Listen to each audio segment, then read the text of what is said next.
गङ्गातरङ्गरमणीय जटाकलापौ गौरी निरन्तर विभूषित वामभागम् नारायण प्रियमनङ्गमदापहारौ वाराणसीपुरपतिम् भज विश्वनाथम् वाचामगोचरमनेक गुणस्वरूपौ वागीश विष्णुसुरसेवित पादपीठम् वामेन विग्रहवरेण कळत्रवन्तौ वाराणसीपुरपतिम्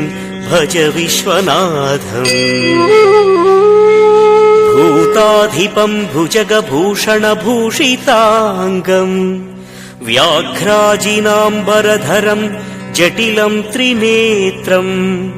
पाशाङ्कुशाभयवरप्रदशूलपाणिम् वाराणसीपुरपतिम् भज विश्वनाथम्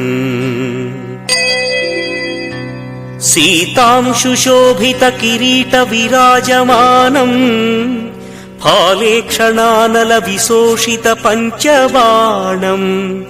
नागाधिपारचितभासुरकर्णपूरम् वाराणसीपुरपतिम् भज विश्वनाथम्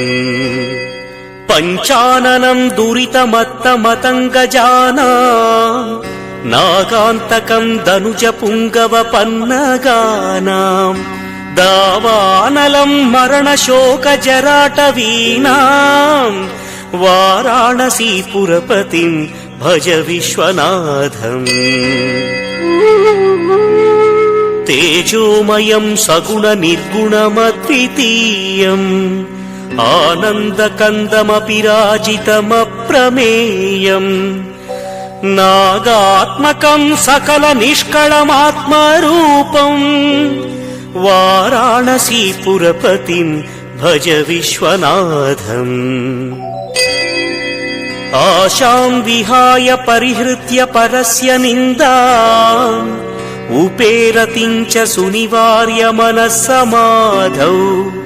आदाय हृत्कमलमध्यगतम् प्रदेशम् वाराणसीपुरपतिम् भज विश्वनाथम्